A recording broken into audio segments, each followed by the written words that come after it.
Seigneur. On lit deux passages de la Bible ensemble, si vous voulez. Hein. Que Dieu soit béni. Dans le livre des Rois. Deuxième livre des Rois, chapitre 1er, et le verset 9. Une courte lecture, et après on lit dans l'épître aux Philippiens. Il envoya vers lui un chef de 50 avec ses 50 hommes. Ce chef monta auprès d'Élie qui était assis sur la montagne, sur le sommet de la montagne, et il lui dit, « Homme de Dieu, le roi a dit, descends. » On lit l'autre passage maintenant, si vous voulez bien, la lecture elle est un petit peu plus longue. Philippiens 1, au verset 27.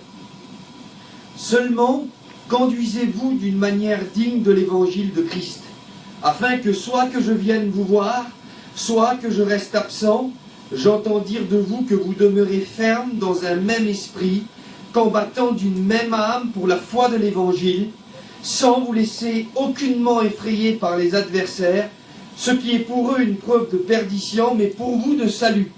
Et cela vient de Dieu, car il vous a été fait la grâce par rapport à Christ, non seulement de croire en lui, mais encore de souffrir pour lui, en soutenant le même combat que vous m'avez vu soutenir, et que vous apprenez maintenant, que je soutiens encore. Amen. Amen, gloire à Dieu. Que Dieu soit béni. On va parler ce soir. Je crois qu'on arrive à la fin des temps. Je crois qu'on est la génération. Je ne suis pas le seul. Nous le prêchons, nous le croyons. Je crois qu'on est la génération, nous qui sommes là. Nous allons voir le retour du Seigneur. Je crois qu'on arrive à la fin des temps. Et dans cette dernière grande ligne droite, il ne faut rien lâcher, frère. Amen. Il faut nous attacher à Dieu comme jamais. Il faut nous attacher à Christ comme jamais. C'est ce que Paul a écrit aux Philippiens. Il a écrit ces mots-là. Et je voudrais juste vous rappeler en quelques mots comment cette Église est née. Cette Église est née dans un contexte particulier. Et je voudrais juste avant de rentrer dans la prédication, vous expliquer comment l'Église de Philippe, elle est née. Eh bien, cette Église-là, elle est née dans une façon particulière. Elle est née dans la bataille. Elle est née dans la complication par rapport à l'évangile. Ça ne s'est pas fait comme ça. Paul n'est pas arrivé avec Silas et l'équipe de fer qu'ils étaient. Ils ont prêché tout simple. Non, ça s'est passé d'une manière assez compliquée. La Bible nous dit que quand ils ont fait des réunions, il y a eu des personnes qui ont reçu la délivrance. Et quand ils ont reçu la délivrance, la Bible dit que des hommes les ont pris et ils sont mis à les frapper. Ils ont pris des coups. Les serviteurs de Dieu ont pris des coups et on les a mis en prison. Et l'évangile à Philippe, l'église à l'aîné, je le dirais avec mes mots à moi, ça s'est tout de suite corsé. On a dû comprendre les gens qui voulaient prendre part à Dieu, les gens qui voulaient s'attacher à Dieu, les gens qui voulaient se tourner vers Dieu. Dès le départ, ils ont compris que l'évangile, c'était pas une histoire à l'eau de rose, mais que l'évangile, si on voulait s'y attacher, ça impliquait des combats, ça impliquait de la difficulté, ça impliquait parfois même des coups. Pour eux, c'était la prison. Et puis là-bas, les serviteurs de Dieu ont pris des coups, ils ont été frappés, ils sont en prison. Et puis ces hommes-là, vous savez ce qu'ils vont faire? Eh bien, ils vont rien lâcher. Ils vont pas abandonner, ils vont pas se décourager, ils vont pas se plaindre. La Bible dit que dans la prison, ils vont faire encore une réunion. Amen. Ils vont rien lâcher, ils vont chanter des cantiques. Ils vont prier, la prière va monter. On n'a pas l'habitude de voir des prisonniers comme ça. Mais ce n'est pas des prisonniers comme tout le monde. Ce sont des hommes de Dieu. Amen. Et j'aimerais vous faire un rappel de ce qu'est un homme de Dieu. Un homme de Dieu, c'est pas obligé que tout va bien dans sa vie, comme il l'a témoigné Steven. Un homme de Dieu, il connaît aussi la séparation. Il connaît aussi la difficulté financière. Il connaît aussi la maladie. Mais un homme de Dieu a cette qualité. Il est celui qui ne veut rien lâcher. Et Paul, avec ses collègues, ils ont démarré comme ça, Philippe. L'église est née comme ça. Ils n'ont rien lâché dès le départ. Même dans la prison, ils ont continué de faire la réunion. Ils ont continué de faire la réunion, ils ont continué de prêcher, de prier. Puis le miracle est venu. La prison a été bougée. Les portes se sont ouvertes. Et puis l'œuvre de Dieu a démarré comme ça. Amen. Le gardien de la prison, il s'est converti. Des gens ont passé par les eaux du baptême. Et l'église est née comme ça. Et maintenant, il y a quelques années qui se sont passées. Et Paul éprouve le besoin d'écrire à l'Église. Parce que le temps passe, parce que les années passent, les années défilent, et Paul éprouve le besoin d'écrire à l'Église. Et puis peut-être qu'il y a nos amis qui ne sont pas là, mais vous savez, j'aimerais dire, je le dis des fois, et c'est bon de l'entendre. Vous savez, quand on voit des fois des chrétiens, quand on voit des chrétiens assoiffés du monde, quand on voit des chrétiens encore, et certains inconvertis le voient, et puis je voudrais dire ça avant d'aller plus loin dans le message, ben j'aimerais vous dire, parce que des fois ils pensent qu'on est tous pareils, ben non, je voudrais vous dire qu'il y a plein de serviteurs de Dieu que nous, on voudrait vous le dire, à ceux qui ne sont peut-être pas chrétiens, nous aussi, si vous voyez une anomalie, ben nous aussi on le dit. On n'est pas d'accord avec ceux qui sont assoiffés du monde. Amen. On n'est pas d'accord avec ceux qui se tuent pour s'enrichir sur la terre. Amen. Je voudrais vous le dire, que vous écoutiez ici, on va dire, la vérité. Amen. La vérité, ce que l'Évangile nous est donné, et on veut bien le vivre. Et Paul, il éprouve ce besoin-là, poussé par le Saint-Esprit. Alors il écrit, puis c'est un petit peu comme ça, je vais dire, il écrit pour dire à l'Église, là, c'est un petit peu comme ça. Vous avez vu que nous, on n'a rien lâché. Ben, il écrit pour qu'il lâche en rien, pour pas qu'il lâche en prise, pour pas qu'avec le temps, ben, la routine s'installe, pour pas qu'avec le temps, ben, ce qu'on a rejeté quand on s'est converti, ce qu'on a dit non au début, je ne sais pas si vous avez froid, mais moi je ne pourrai pas continuer le message avec le petit chou à côté de moi. Si vous pouvez, excusez-moi, je vais essayer de le raccourcir le message, on va le rallumer un petit peu tout à l'heure, mais je ne peux pas continuer avec la gorge. Alors je voudrais vous dire ces mots, oui, Paul il écrit, et puis il dit ces mots. Il dit à ceux qui sont là, il écrit ces mots, et les premiers mots qu'il leur dit, c'est ça. Conduisez-vous d'une manière digne de l'Évangile. Et puis il y a une version qui dit ces mots, menez une vie digne de l'Évangile. Et je voudrais vous rappeler, parce qu'on est dans le cœur de la Bible, qu'on soit des chrétiens ou des inconvertis, ce soir c'est le message que j'ai dans mon cœur, mais je voudrais vous le dire. Paul parle d'une vie, et nous aussi on parle d'une vie. On n'a pas tout accompli avec un message. Moi qui vous prêche, j'accomplis rien. J'accomplis ce que Dieu m'a appelé à faire. Je suis un serviteur de Dieu, je prêche. Mais ma vie ne se trouve pas dans le message. Je voudrais vous dire que l'évangile, ce n'est pas une histoire de mots. Ce n'est pas des déclarations. Paul le rappelle, vivez bien. Et je voudrais vous dire que Dieu nous appelle à plus que des mots, c'est une vie qui nous appelle. Le rappel de Paul à cette église et le rappel pour nous ce soir, c'est Dieu qui nous appelle à vivre bien. Amen. Vivre comment? Vivre d'une manière digne de l'évangile. Et je voudrais qu'on s'attache à ça ce soir. Vivre d'une manière digne de l'évangile. Et Paul écrit ces mots, il dit, soit que je vienne, soit que je reste absent. Vous savez, des fois, on est contraint avec ça, on a des influences. C'est vrai qu'il y a des grands hommes, des fois. Et sur l'influence de certains grands pasteurs, on serait poussé à vivre mieux, à faire plus d'efforts. Mais l'évangile est tellement fort, frères et sœurs. Paul, il disait ces mots. Il disait que je sois là, ou que je sois pas là. Je vais le dire comme ça. Paul disait ça. Avec moi dans l'église, ou sans moi, vivez bien. Amen. Et je voudrais vous dire ces mots. Qu'on soit ici à l'église, là, qu'on soit ici à notre retraite spirituelle, et que ici on est fidèle à la réunion de prière, qu'on soit ici entouré des ministères, ou même qu'il n'y a plus personne, vivons bien, frères et sœurs. Peu importe l'endroit, Paul leur disait ça, avec moi ou sans moi, vivez bien, vivez digne de l'évangile. Et je voudrais vous faire ce rappel. L'évangile nous est donné, il est puissant dans nos chapiteaux, il est puissant dans la bouche de nos ministères et des frères qui prêchent la parole de Dieu. Mais l'évangile a la même puissance quand on est tout seul. L'évangile, c'est pas une question d'ambiance. L'évangile, c'est pas une question d'influence. C'est vrai qu'il y a des personnes qui vont nous aider, puis on va pas mettre ça de côté. C'est vrai, mais l'évangile, c'est surtout une décision personnelle. On sera ce qu'on a décidé qu'on soit, frères et sœurs. On ne peut pas être, c'est pas un autre qui pourra choisir ce que tu seras.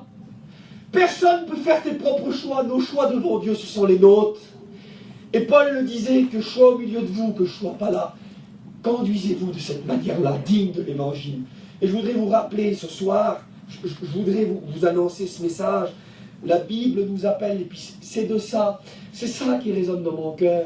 Il y a tellement de messages qui, oui, il l'a dit tout à l'heure, il dit on vient ici pour un mot, et puis Puis peut-être que nous, on a l'habitude d'aller le matin, c'est pour nous les chrétiens, c'est notre programme à nous. Puis le soir, ben, c'est peut-être pour les inconvertis, mais ce soir, c'est peut-être le mot que toi, chrétien, serviteur de Dieu, tu voudrais entendre.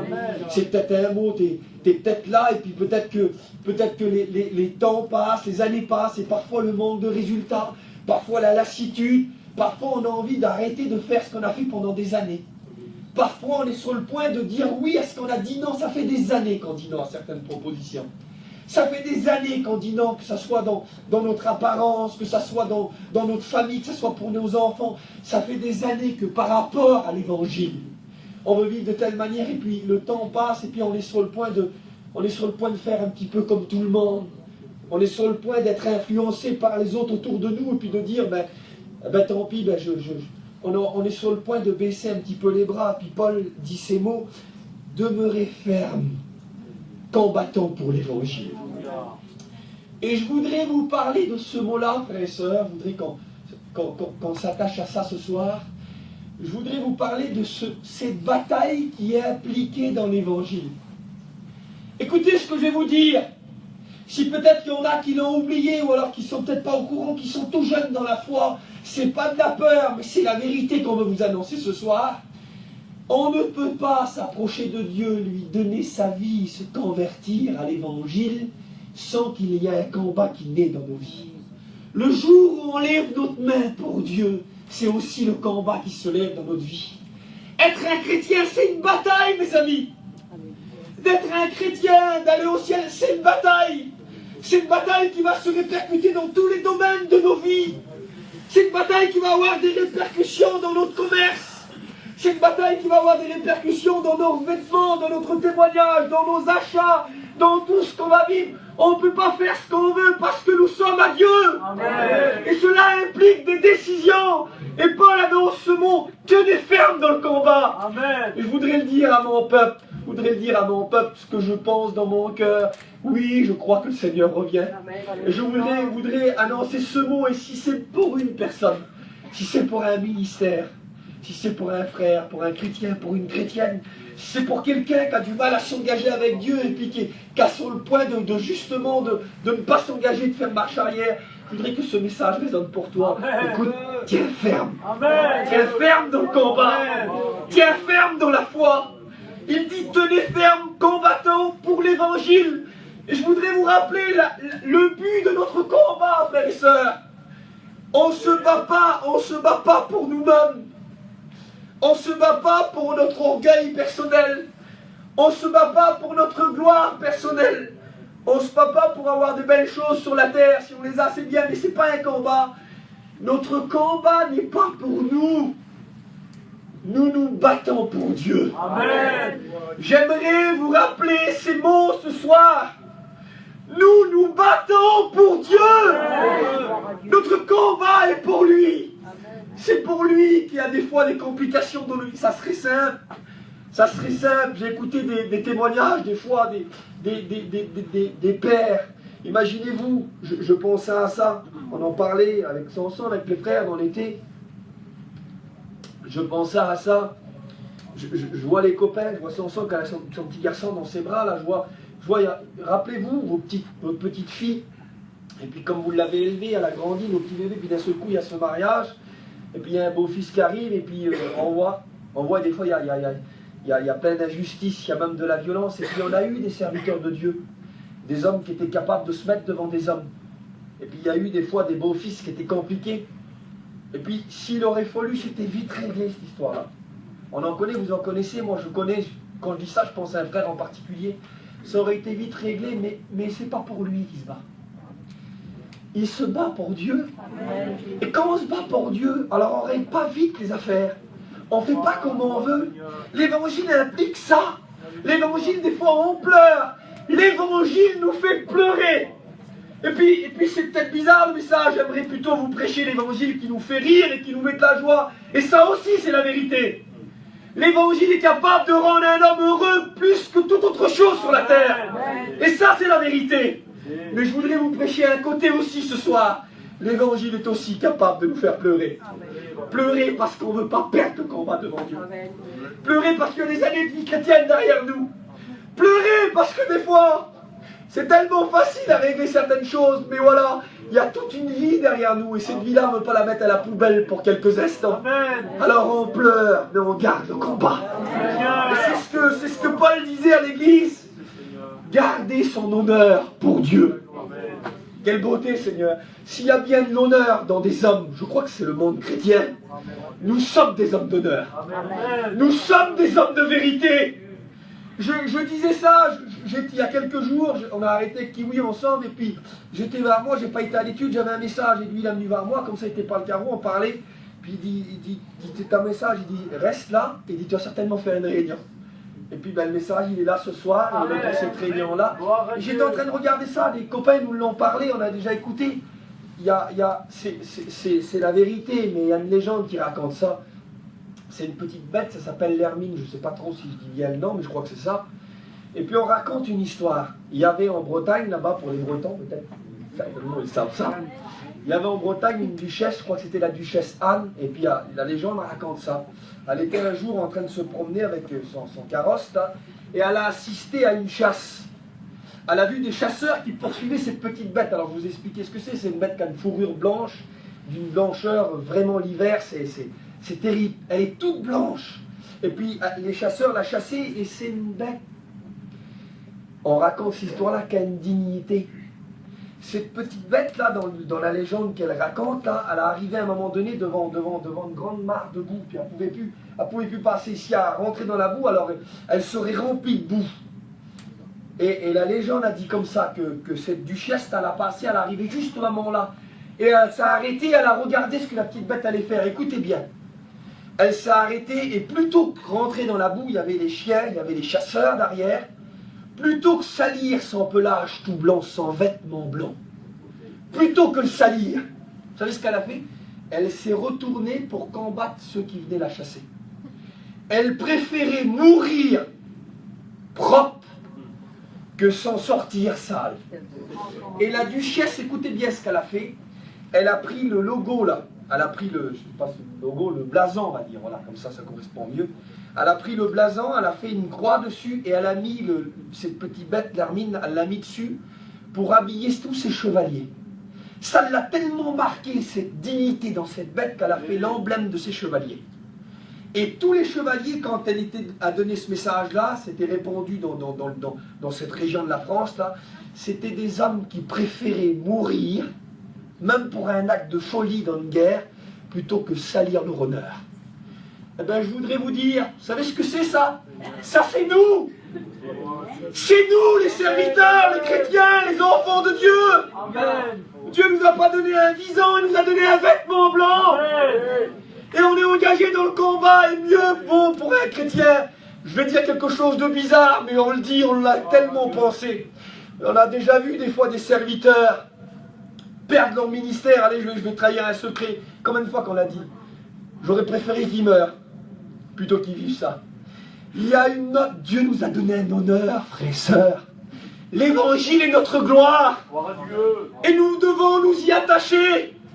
Nous devons garder ce combat dans nos cœurs. Et c'est ce que Paul dit à l'église. Et c'est ce que je voudrais vous dire encore quelques instants. Que Dieu soit béni. Amen. Amen. C'est ce que Dieu voudrait nous donner. C'est ce que Paul disait à l'église. Il était question d'un combat à maintenir. Il était question de garder, combattre pour l'évangile, pour la foi. Gardez tout. Frères et sœurs, écoutez-moi bien. Il faut qu'on garde tout. On était aux études il y a 4 ans en arrière. On était avec les copains, on en avait parlé au téléphone. Ça faisait 10 ans qu'on servait le Seigneur. Et puis on a dit, quelle beauté pour fêter notre ministère. 10 années de service, c'est beau. On a dit, la plus belle chose, c'est de retourner à la source. Puis on est revenus tous pour une session, là, quelques copains qui en étaient là. Et puis pendant la classe, les frères nous ont fait dire un mot, puis il y a un des copains qui a dit ça. Il y avait tous les étudiants qui étaient là, il a dit, les frères, il dit, vous avez vu des fois ces gros Boeing, ces gros avions immenses là? Ils ont des milliers de tonnes, des gros réacteurs et tout ce que vous voulez. Et puis pourtant, il y a une petite bougie, et la petite bougie là fait une petite étincelle, et c'est ce qui fait allumer, c'est ce qui fait prendre le carburant, et c'est ce qui fait démarrer l'avion. Et s'il n'y a plus cette petite étincelle, même qu'elle a tout, elle ne bougera plus. Et puis il disait ce mot-là, ce frère, il disait aux étudiants, réveillez-vous chaque matin et vérifiez toujours que l'étincelle est allumée dans ton cœur. Eh bien, je voudrais vous dire que même la plus petite des étincelles qui est dans l'évangile, il faut qu'on garde tout, frère. Et Paul disait ces mots, hein, je vous ai fait la lecture, il disait, il vous a été non seulement par rapport à Christ, la grâce de croire en lui, mais plus encore la grâce de souffrir pour lui. Et puis Paul rappelle des mots que des fois on voudrait sortir, nous, de nos vies. Des mots qu'on voudrait plus vivre, des mots qu'on voudrait bien pratiquement bannir. Paul rappelle la souffrance. Et puis c'est ce que je voudrais vous rappeler ce soir en quelques mots. L'évangile, on ne peut pas choisir la joie, la paix, Dieu qui pourvoit à nos besoins. Je ne suis pas contre ça, frères et sœurs. Je ne suis pas un homme qui broye du noir ou qui prêche du noir ce soir. Je suis pleinement convaincu que Dieu apporte beaucoup de joie, que Dieu pourvoit à nos besoins. Mais je sais aussi que Dieu ne sera pas d'accord qu'on vienne trier la joie, le bonheur, et puis qu'on rejette tous les mots comme souffrance, comme simplicité. Ça a été dit par Steve, certainement que vous étiez à la réunion, hein. Les mots qu'il a dit. Je crois que on doit vivre toute la Bible, frères et sœurs. Je ne sais pas si certainement qu'on n'est pas à la hauteur, mais on doit mettre notre cœur. Dieu doit voir qu'on veut vivre tout. Dieu veut voir qu'on s'attache à tout. Il dit à l'église, là, il rappelle le mot souffrance, et c'est des mots qu'on voudrait bannir, nous. C'est des mots qu'on voudrait bannir, mais l'évangile implique de la souffrance. Suivre Dieu implique, je l'ai dit au début du message, implique des choix. Suivre Dieu implique des démarches. Suivre Dieu implique des choses. Dans l'évangile, il y a des mots comme renoncement. Et on est obligé parfois, devant certaines situations, à renoncer. On est obligé de lâcher prise des fois. Frères et sœurs, écoutez, je vais vous dire ces mots. On ne peut pas prendre tout. On ne peut pas gagner les deux tableaux. On ne peut pas emmener le monde et emmener Dieu, et puis ça marche comme ça va. On ne peut pas tout avoir. Et à un moment donné, dans l'évangile, l'évangile nous invite à ça. Il y a le monde dans une main, il y a Dieu dans l'autre. La Bible nous appelle à lâcher. Alors si tu veux que ça marche, il faut lâcher, il faut du renoncement, il faut du lâcher prise. Et Paul rappelle ces mots-là, et puis il dit ça. Il dit ces mots, et il va rappeler ces mots, il va dire ces mots à ceux qui sont là. Paul dit, vous vous souvenez du combat. Il leur rappelle le départ de l'église, il le rappelle à Philippe parce qu'ils étaient témoins, eux. Il se rappelle que la première fois que les serviteurs de Dieu sont venus, ils ont été battus de coups, ils ont été mis en prison. Et il dit, vous vous souvenez du combat que j'avais au tout début? Et puis Paul, il a vieilli, il est là, et puis eux, ils écoutent, ils lisent la lettre, là. Et Paul leur dit ces mots, et bien il dit, ce combat-là, je le maintiens encore aujourd'hui. Paul est en train de dire, ben vous vous souvenez du départ, c'était la bataille. Et bien maintenant, c'est pratiquement la fin. Et bien c'est encore la bataille. Je voudrais vous dire que la bataille, elle continue dans nos vies, nous nous battons.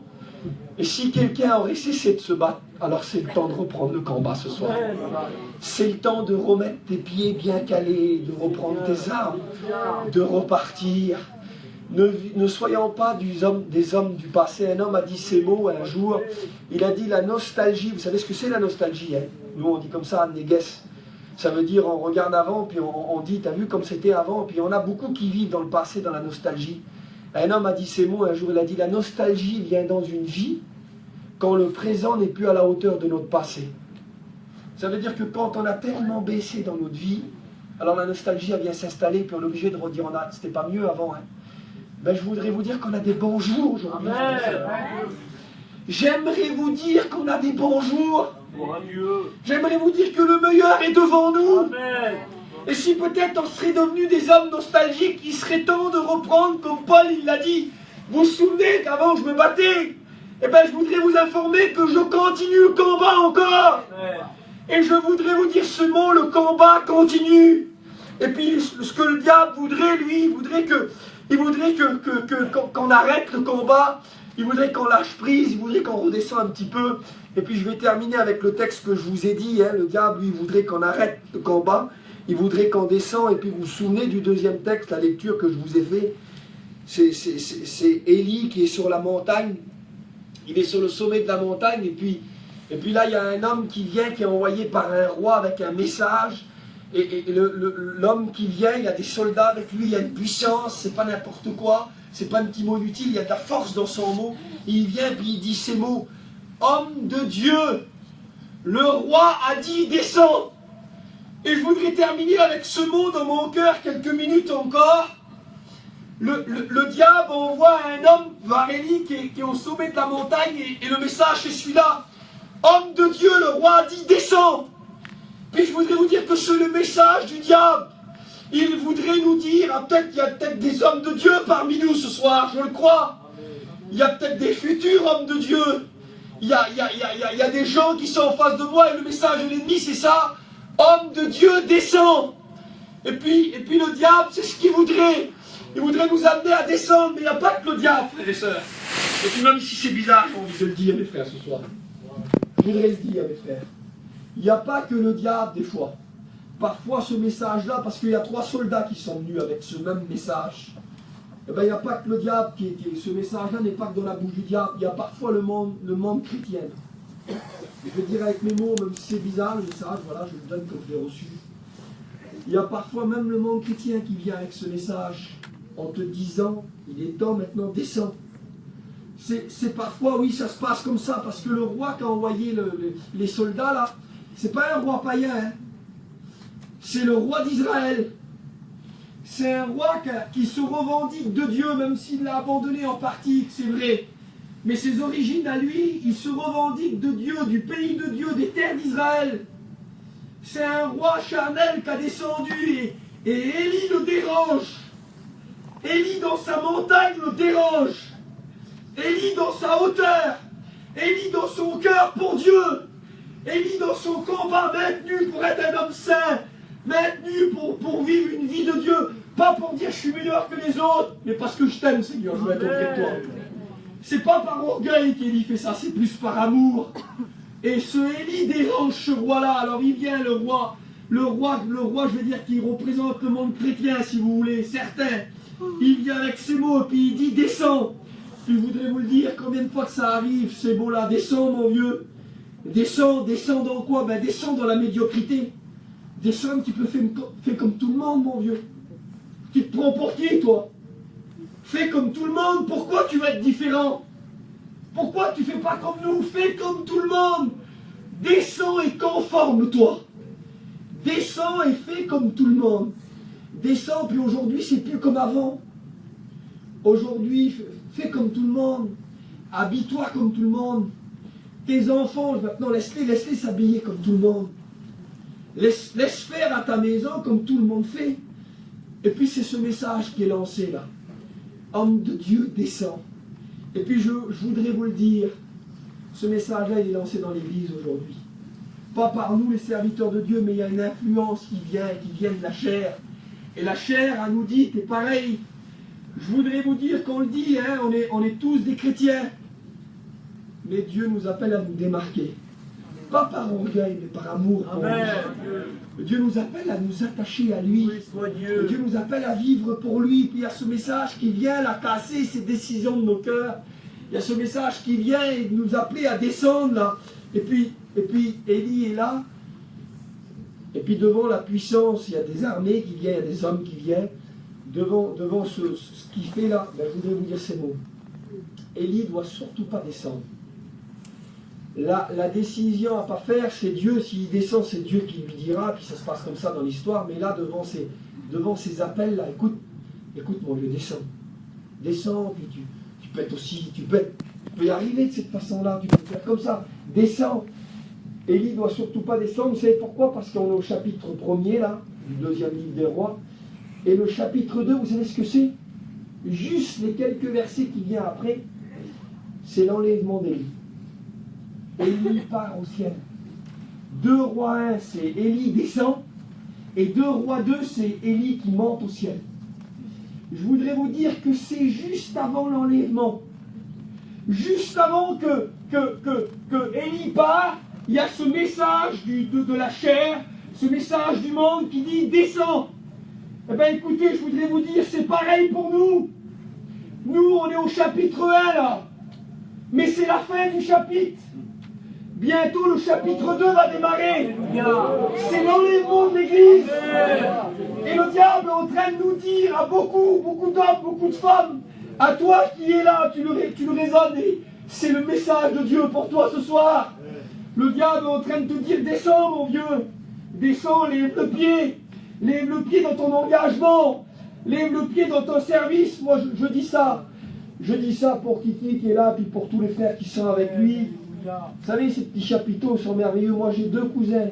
Les cousins à moi qui ont rencontré le Seigneur dans des chapiteaux comme ça. Vous voyez, ces chapiteaux-là, il y a plein de mamans, il y a plein de gens qui ne peuvent pas aller aux chapiteaux là. Il y a plein qui c'est compliqué pour eux, ils sont loin, ils sont arrêtés loin. Et grâce à ça, là, il y a des moyens que les gens sont autour rencontrent Dieu. Et je ne sais pas ce qu'ils vivent les frères, mais des fois, dans tout ce que ça demande à entreprendre, dans tout ce que ça demande à faire, même pour eux, des fois, ils l'ont peut-être écouté dans les jours passés, là, descends mon vieux. C'est la dernière fois que tu le montres, le chapiteau, là. Et puis peut-être que toi, ça ne te concerne pas, c'est pour eux ce message-là. Mais peut-être que toi, c'est cet été, écoute, cet été, fais-toi là tranquille un petit peu. Ça fait des années que tu es engagé. Ça fait des années que tu te donnes. Ça fait des années, prends pour ta famille, prends pour les tiens. Descends un petit peu, mon vieux. Regarde les autres autour de toi, ils le font. Descends, il y a peut-être des femmes là qui refusent de réclamer à leur mari ce que tout le monde a. Peut-être que toi, tu regardes autour de toi, puis il y a beaucoup d'abondance au niveau du matériel, au niveau de plein de choses. Et puis toi, tu as un mari qui veut servir Dieu. Et ça fait des années que tu dis rien pour pas l'embarrasser. Et puis là, le diable, il te dit, écoute, descends un peu. Parle un peu, ma vieille. Dis-le que tu veux un peu tes affaires ou des choses. Et puis le diable est en train de nous appeler à descendre. Mais c'est pas tout en bas de la montagne qui veut nous amener. Il sait bien qu'on n'ira pas. On va pas retourner dans le péché demain. Alors il dit juste, descends un petit peu. Descends, fais comme tout le monde. Eh bien, je voudrais vous dire, non. Amen. Descendons pas. Amen. Descendons pas parce que justement on part bientôt. Élie, c'est le dernier chapitre de sa vie, il part. Imaginez-vous s'il répond à cet appel-là. Imaginez si toute la vie d'Élie serait partie en fumée parce qu'au dernier moment, lui, il a envie de faire comme monsieur tout le monde. T'as peut-être toi envie de faire ça, t'es peut-être tenté, c'est pas une honte. Écoute, si ça te concerne ce soir, n'as pas honte de ça. T'as la chair, t'es un être humain, peut-être que t'es là et t'es peut-être tenté de faire comme tout le monde. Mais au nom de Jésus, reçois ce mot dans ton cœur. On t'appelle homme de Dieu, descends, le roi t'appelle. L'invitation, ça ne se refuse pas. Le roi, oui, il y a le roi d'Israël qui appelle Élie à descendre. Mais il y a le roi des rois qui l'appelle à rester en haut. Je voudrais te dire que le roi des rois t'appelle à rester en haut. T'appelle à t'attacher. Même si tu n'es pas moderne, même si tu es ancien, même s'il y a plein de choses, même si peut-être tu as honte de ce que tu es. Que Dieu soit béni. Jésus a dit, heureux serez-vous quand vous serez persécutés à cause de moi. Que Dieu soit béni quand on a honte parce qu'on veut garder notre vêtement blanc. Que Dieu soit béni quand on semble un peu arriéré par rapport aux autres. Même si tout le monde le fait, je vais terminer avec ce mot. Vous savez, Élie, il était là à un moment donné dans sa vie. Et puis tout le peuple était là. Il y avait contre lui 800 hommes. Ça, 850 hommes. Hein. Il y avait 850 hommes d'un côté. Il y avait Élie de l'autre côté. Si on demande, pas besoin d'un mathématicien, pas besoin d'un docteur ou d'un enseignant pour dire ça. Frère, allez où la majorité? Eh bien, la majorité, elle est là-bas. Il y en a 850 et là, il y en a un tout seul. La majorité, elle est là. Puis il y a un homme de Dieu qui a dit non. Ça, c'est ce regard des hommes. La majorité, elle n'est pas là. La majorité, c'est Élie. Amen. Comment? Il est tout seul. Non. Élie a Dieu avec lui. Et n'oubliez jamais ça. La majorité, c'est Dieu. La majorité, ce n'est pas ceux qui descendent, là, même s'ils sont pleins à le faire. Ne te laisse pas influencer par ça. La majorité, c'est Dieu. Et Dieu nous appelle à rester fermes pour les franchir. Merci Seigneur pour ta parole. Merci pour la